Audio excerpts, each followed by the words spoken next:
Bom, um bocado, e hoje o nosso objetivo é um bocado a nossa missão da Agrosustentável, é inspirar as pessoas a produzir sem pesticidas, ou pelo menos tentarmos produzir sem pesticidas, e sai daqui com o objetivo cumprido se as pessoas se inspirarem na nossa apresentação. Vou apresentar algumas práticas que estamos a fazer e temos três hashtags que se acompanharem, se puserem nas redes sociais vão nos apanhar de certeza absoluta, e uma delas que eu vou chamar a atenção é o medir para gerir. E o que nós sentimos muito é que a produção não mede, não sabe o que é que se está a passar, põe fertilizantes, não sabe qual é que é o impacto na planta, e isso muitas vezes tem.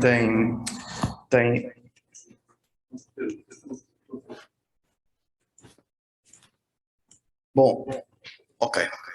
Pronto, basicamente quem é que nós somos? Nós trabalhamos a tecnologia, aproveitamos a tecnologia a nosso favor, muitas vezes é um marrão com um bocado de tubo, de rega, temos um equipamento para medição da compactação, que quem gera o solo é provavelmente um dos maiores desafios para o agricultor, quem não mexe no solo é gerir esta compactação, e investimos num equipamento que nos dá para medir a compactação com GPS. Fazemos a identificação de insetos e auxiliares, insetos fitófagos e auxiliares, portanto, temos uma abordagem mais holística de toda a exploração, de toda a parcela, e para além disso fazemos uma série de medições, tanto na planta como no solo. Os dados que vos vou apresentar hoje são dados nossos, são dados que nós começamos a trabalhar e que fazemos um bocado a investigação comercial, que é um pouco também vender o nosso serviço pelo exemplo.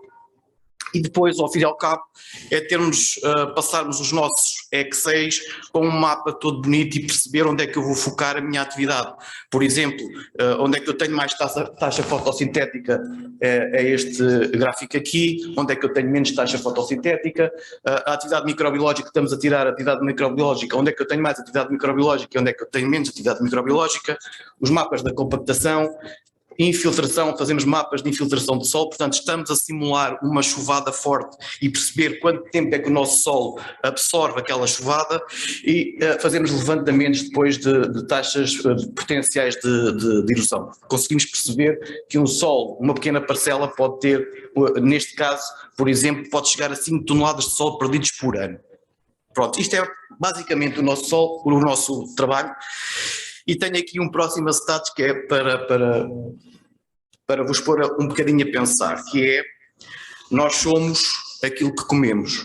Se eu não tenho uma alimentação saudável, se eu não bebo, se vou para as Coca-Colas, se vou para o fast food, eu não tenho saúde. E passo muito tempo num hospital, no médico.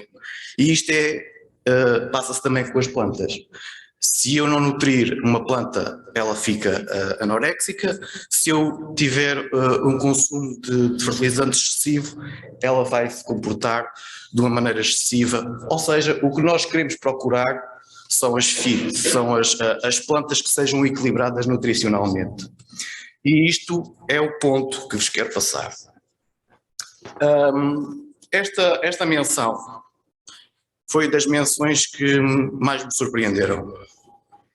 E que mais me surpreenderam porque eu vou ler: os insetos preferem as plantas doentes e nutricionalmente desequilibradas. Eu vou repetir: os insetos preferem as plantas doentes e nutricionalmente desequilibradas e fogem das plantas sãs. E isto fez-nos pensar o que é que nós andamos a fazer, os desequilíbrios que nós estamos a procurar. E muito vai do nosso mindset. Eu estudei em Castelo Branco e quando chegava à cadeira de sanidade ou de proteção vegetal, o professor chegava e punha os cardápios de substâncias ativas, e que eram as substâncias ativas para combater um fungo ou para combater um inseto. A questão aqui é que nós temos que pensar de uma forma diferente. E vamos pensar, em vez de procurar soluções de eliminar, vamos procurar quais são as soluções que aumentar a saúde das minhas plantas. E isto é uma mudança de foco completamente diferente. Se na própria academia houver esta mudança de foco, as coisas tornam-se mais rápidas. Eu passei 2 minutos no Google à procura de artigos. Encontrei 6, mas há muitos. 6 que me falam de nutrição e o impacto da nutrição dentro da própria planta e a resistência ou o aumento da resistência das plantas às pragas e doenças.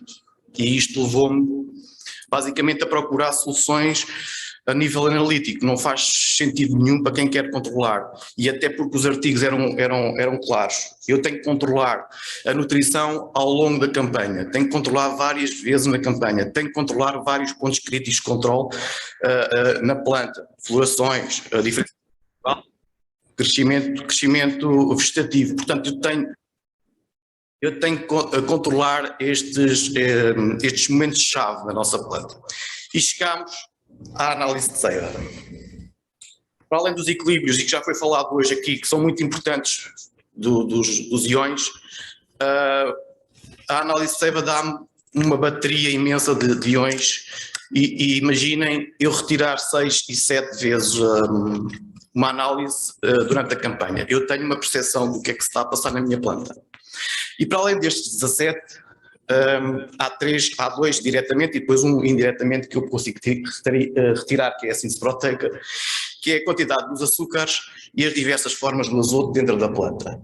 E reparem que nós temos, são duas vinhas isoladas, uma vinha A e uma vinha B, e vejam a estimulação que nós temos, menos estimulação e mais estimulação. Isto são aplicações de nutrientes, ok? E vejam, uma vinha foi mais estimulada e, portanto, apresentou síntese proteica muito mais elevada do que outra que apresentou uma síntese proteica mais baixa. E a qualidade, nós tivemos uva com mais qualidade, maior qualidade de síntese proteica, azoto orgânico nesta zona, nesta vinha, e tivemos menos qualidade nesta. Ou seja, eu estimulei a minha planta para ela ter mais produção de síntese proteica, ok? E quando falo em síntese proteica, estou a falar de aminoácidos e proteínas. Dizer-vos que quando a gente não controla, a gente não sabe o que é que está a fazer. E o que temos notado, a planta vai absorver a amónio e a nitrato, e normalmente o que nós encontramos são elevados níveis de amónio e nitrato ao princípio da campanha, e é super normal que ao longo os metabolismos da própria planta, através da fotossíntese, ele vá degradando e vá aumentando a síntese proteica. O que isto me quer dizer? Eu só vou ter carência, segundo o autor John Kemp, eu só vou ter carência de azoto quando esta síntese proteica diminuir, ok? Portanto, toda a gestão do azoto nós podemos fazer de forma diferente.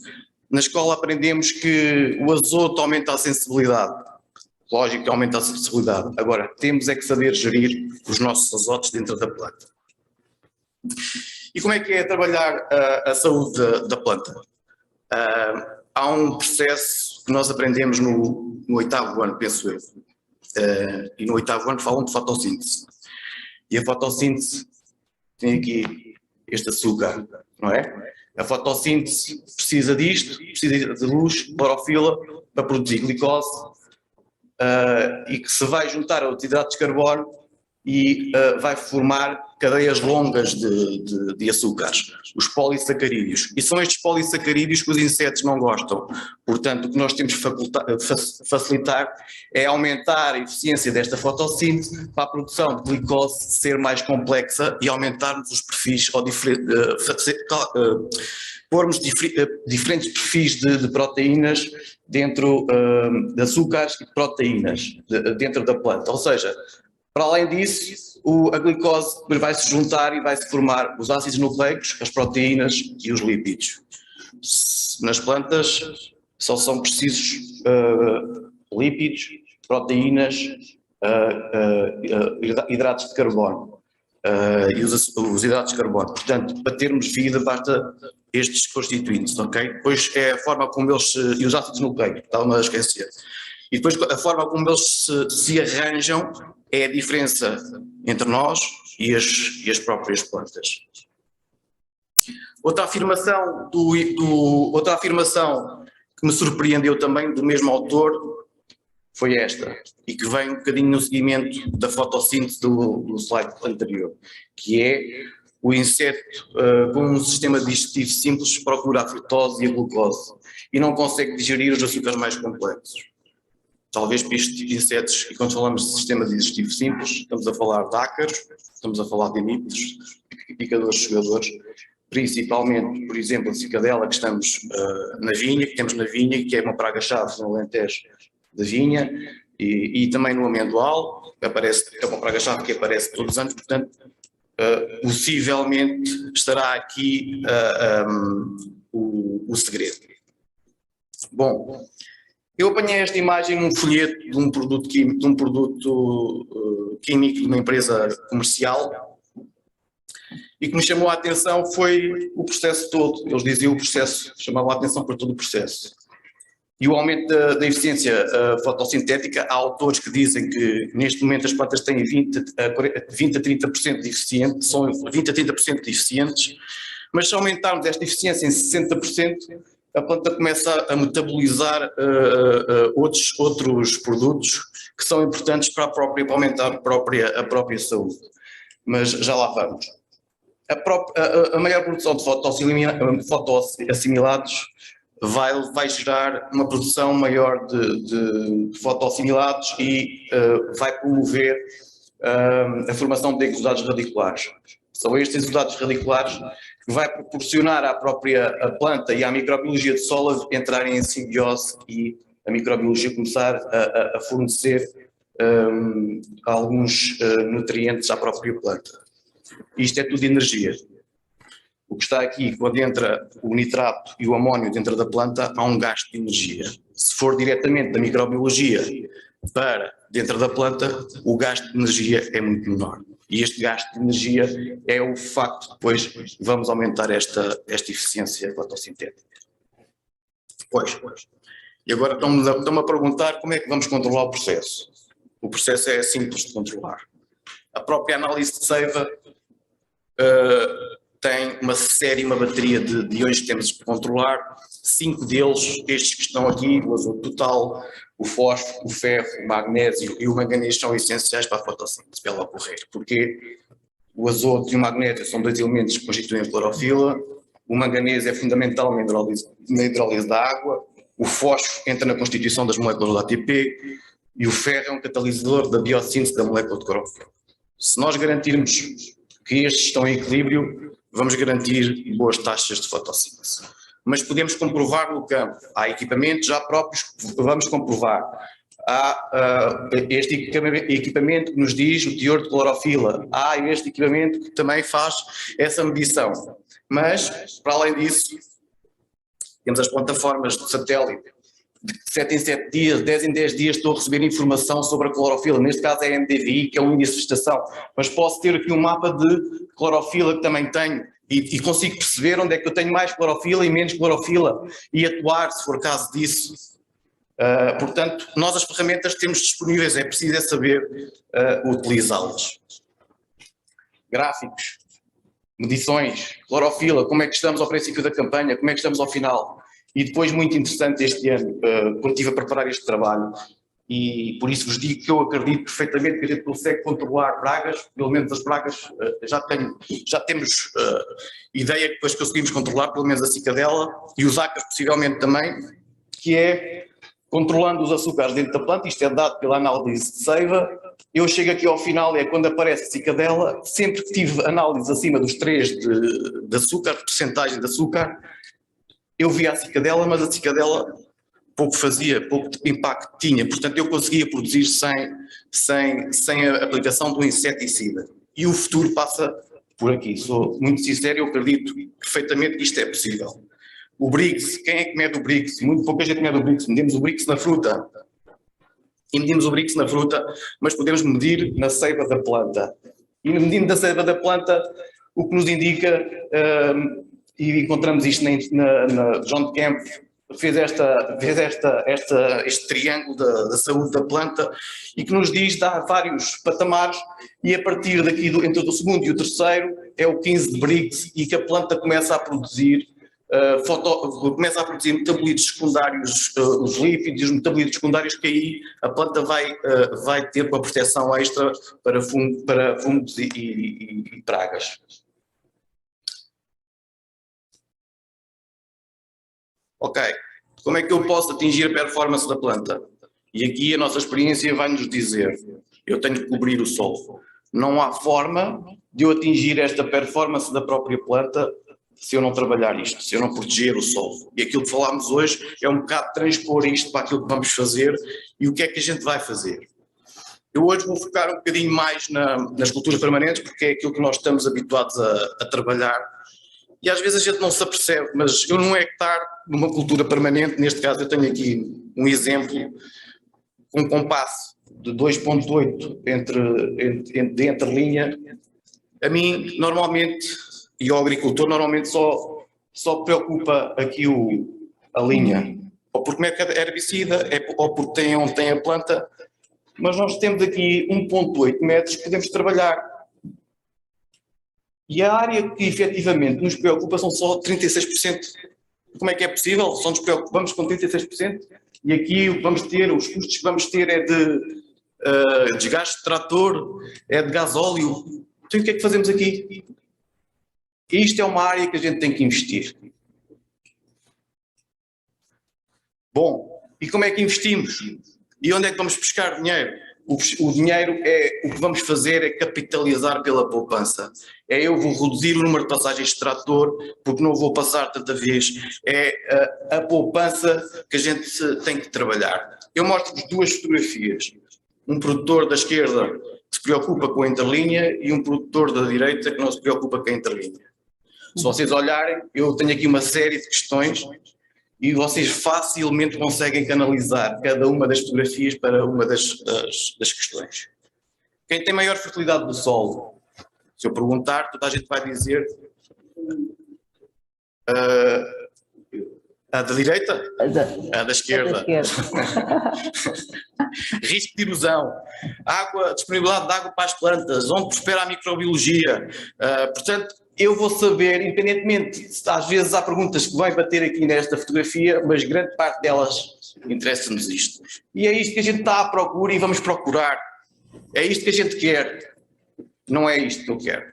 E eu, no último slide, eu vou-vos dar a história destas duas fotografias.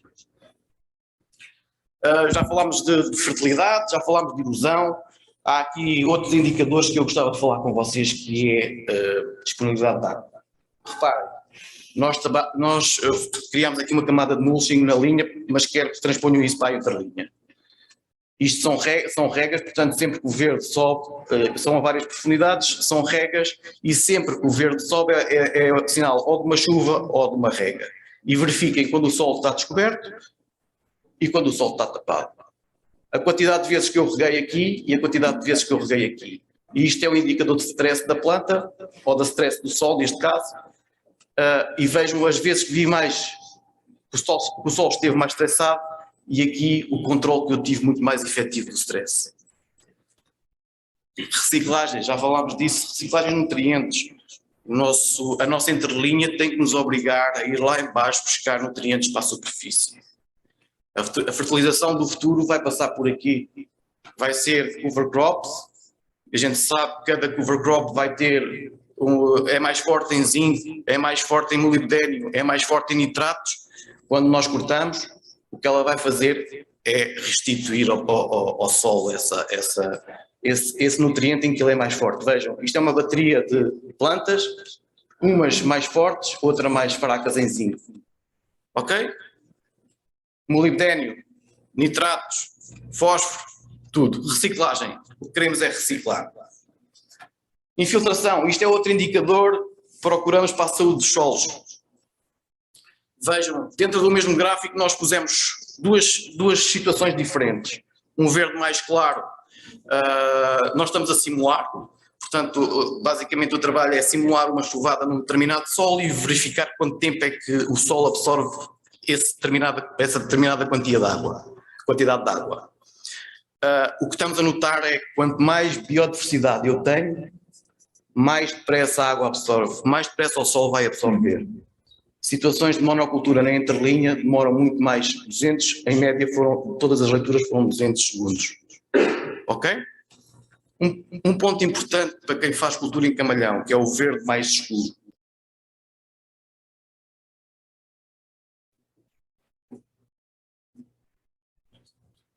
Ok, verifiquei aqui uma coisa.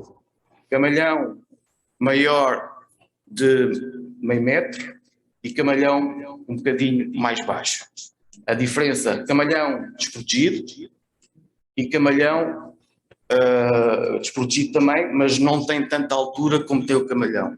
Vejam bem, quase 5 minutos para absorver aquela quantidade pré-definida de água. E isto é um problema grande, muito grande. Será que o meu solo está preparado para as alterações climáticas? Cada vez os fenómenos meteorológicos são mais curtos e são mais intensos. E mais se pode perder. Se hoje chove e eu não sei quando é que volta a chover, toda a água que hoje chove eu tenho que absorver, não posso perder à superfície.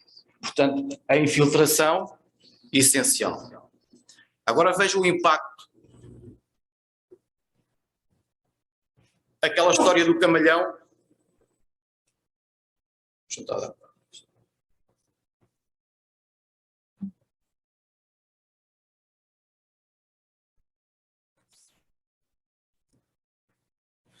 Aquela história do camalhão. O que é que nós fomos fazer no camalhão? E porque começámos a ter problemas de produção. O que é que nós fomos fazer no camalhão? Fomos ver como é que estava a análise de seiva em termos de sódio, de cloro. E vejam bem, isto é uma vinha, a cor laranja é uma vinha de sequeiro, em que começa com níveis baixos de sódio, depois com a depelação do próprio solo, chega em agosto a níveis completamente fora do que é ótimo para a vinha. Vejam o amendoal. Desde o princípio, o camalhão, como não tem capacidade de infiltrar aquela água, a água vai escorrer pelo camalhão, não vai passar pelo perfil do camalhão. E os sais, como estava há pouco uma apresentação, alguém disse numa apresentação, os sais ficam lá todos. E onde é que vai aparecer? Vai aparecer na própria planta. Ok? Hoje fala-se muito da digitalização. O que é que nós podemos retirar da digitalização? Isto é uma ferramenta que toda a gente deveria ter da sua exploração, que é o risco potencial de perda de solo. Imaginem, 5 toneladas de solo que eu tenho no risco de sair daqui e daqui. Onde é que eu, com esta informação, onde é que eu vou atuar primeiro? Se isto for uma exploração de 200 ou 300 hectares, onde é que eu vou atuar primeiro? Logicamente, onde eu tenho um risco maior. Focar trabalhos, é isto que a digitalização nos permite, focar trabalhos. E agora como é que eu faço a passagem daquilo que ouvimos de manhã para a realidade e para como é que eu posso fazer o trabalho? E basicamente o que nós estamos a defender é que a minha cover crop passa green cash crop, que é eu começar a ganhar dinheiro com a minha cover crop. E o dinheiro, como disse atrás, é pela poupança, é pela proteção, é não sair dinheiro do meu bolso e ter altos índices de rentabilidade e performance, tanto do meu solo como da minha planta. E aqui é importante a mistura que vamos escolher. O mercado de sementes neste momento oferece sementes comerciais, mas eu tenho que escolher de acordo com aquilo que o meu solo me está a pedir, do problema que tem o meu solo. Eu vou ter uma mistura, e vocês vão compreender perfeitamente, eu vou ter uma mistura completamente diferente num solo que encharca muito mais e que vou ter uma base de mistura à base de gramíneas, que é uma bomba de tirar água, do que um solo que é mais careca e que tem uma camada mais, eu preciso de mais fertilidade nessa parte, e se calhar aí vou optar mais pelas leguminosas. Se eu quiser aumentar a performance da minha microbiologia ou potenciar a performance das micorrizas, eu não vou pôr uma brássica na minha mistura, porque a micorriza não vai bem com as raízes das brássicas. Se eu tiver um solo compacto, vejam, posso ter outras alternativas. Ou seja, o que eu vos quero dizer é, eu posso fazer uma mistura de acordo com o problema do meu solo. E é aí que temos que focar. A data de sementeira, e aqui temos muito a aprender com a produção animal. Em setembro, após as colheitas, em setembro a produção animal começa a fazer sementeiras. E o que nós queremos, nunca se esqueçam, é criar biomassa. Quanto mais biomassa eu criar, mais cedo tenho que ter a minha semente na terra. Acabamos a vindima, acabamos a colheita, temos que semear. Quem vai semear agora está a perder 2 meses de biomassa, está a perder 2 meses de proteção de sol. Portanto, preparem as sementeiras em junho e julho, para depois, quando acabarem as plantações, as colheitas, para poderem semear. Estimular. Estimular, estimular, estimular. Várias vezes, desde a sementeira até mesmo depois do corte, porque o corte vamos criar muita biomassa e temos que degradar aquela biomassa. E como é que a gente pode estimular? O Diogo há pouco falou nos probióticos, nós somos favoráveis à microbiologia autóctone e promover essa microbiologia autóctone, mas há probióticos comerciais à venda. Uma dica, quando comprarem probióticos, a maior biodiversidade possível, e não só uma, porque é a biodiversidade é que traz depois a microbiologia.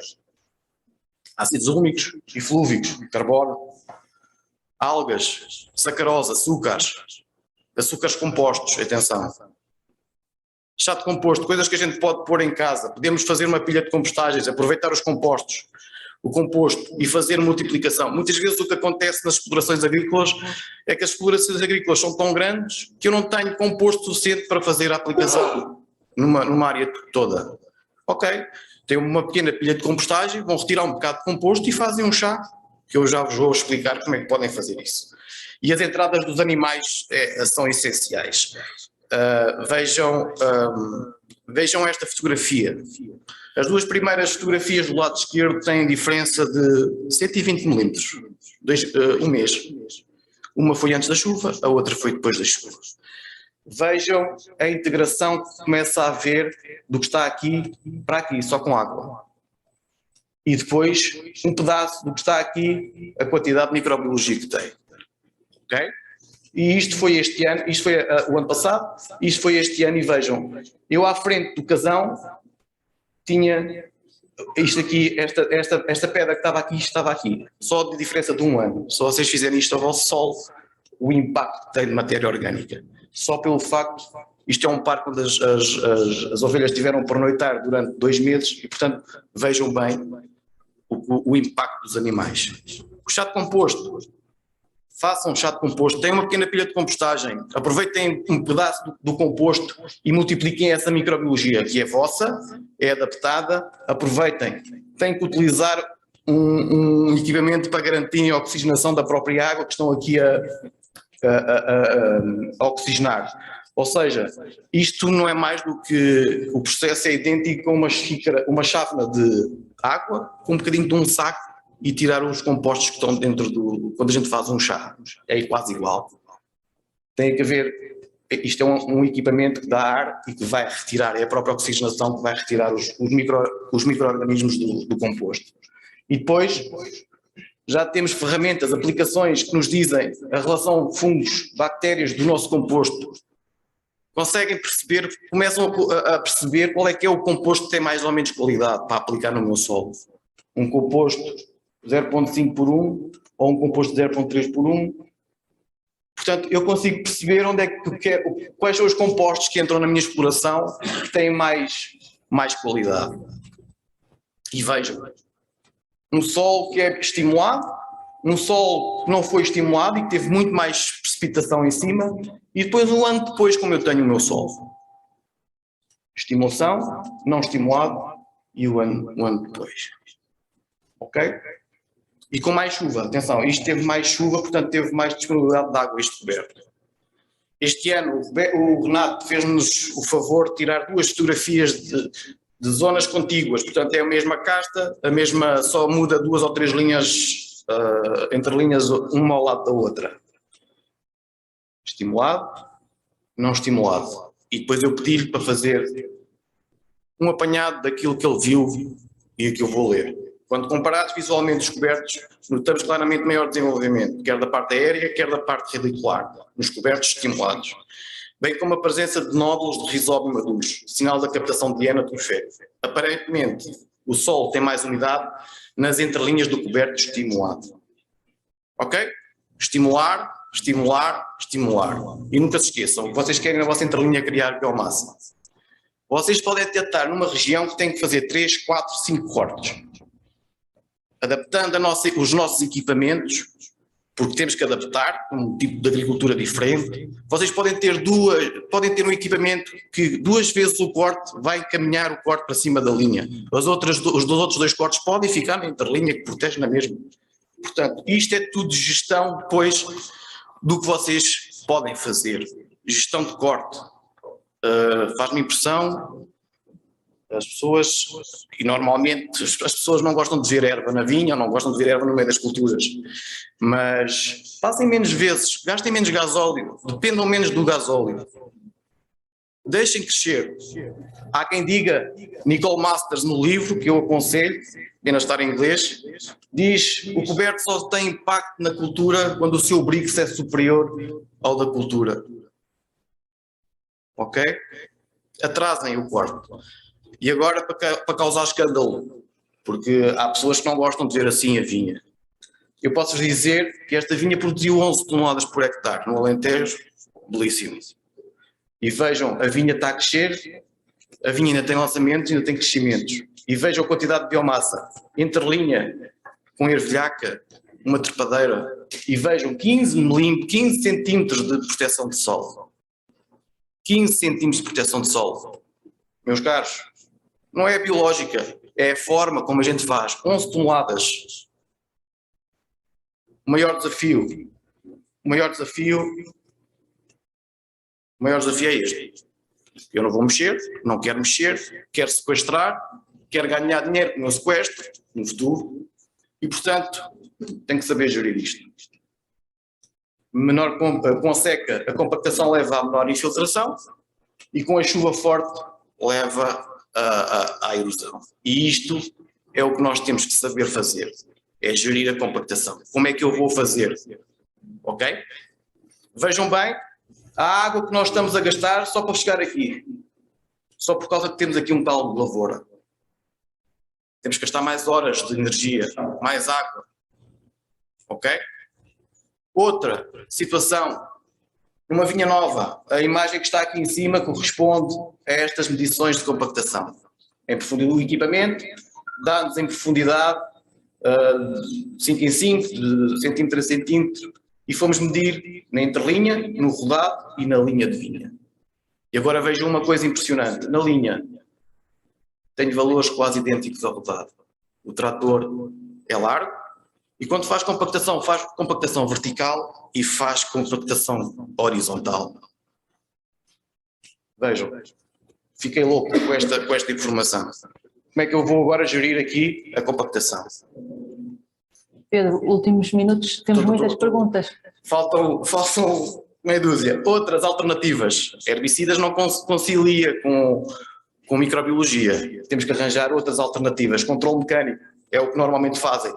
Mas podemos fazer cobertura total na linha.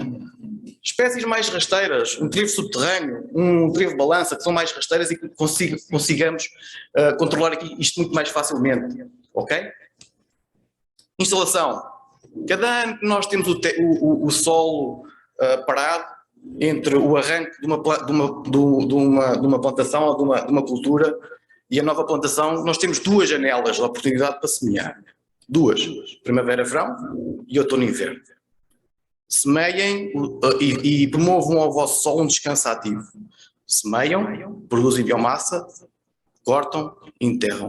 Ao final dos 2, 3 anos depois, quando vem a nova cultura, o vosso solo está completamente diferente. E agora, para terminar, 2 ou 3 dados mais. Onde é que entra aqui a agricultura de precisão? Os grandes gestores dizem-nos para focar. E o que nós estamos a fazer, e o que podemos fazer com a agricultura de precisão, é criar uma baseline, independentemente dos vossos indicadores que vocês queiram controlar. Ou seja, o que é que eu tenho agora neste momento? Qual é que é a taxa de infiltração que eu tenho neste momento? Qual é que é a compactação que eu tenho neste momento? Para onde é que eu quero ir? Carbono. Quanto é que eu tenho de carbono no meu solo agora neste momento? Para onde é que eu quero ir? Daqui a 2, 3, 5 anos, quanto é que eu quero ter?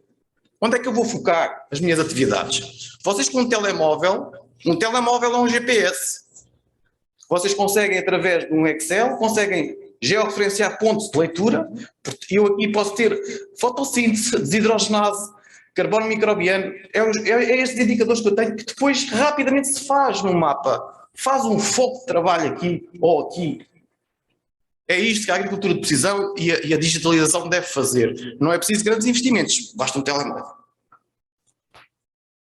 As plataformas que já vos falei, e não vou alongar. E agora, para terminar, a última fotografia. 2 produtores. E ambos os produtores querem chegar às 11 toneladas por hectare. Vejam a qualidade de sebe deste e deste. E agora pergunto, e deixo para vocês responderem, qual dos dois chegou primeiro às 10 toneladas por hectare? E era só. Muito obrigado. Muito bem, obrigada, Pedro.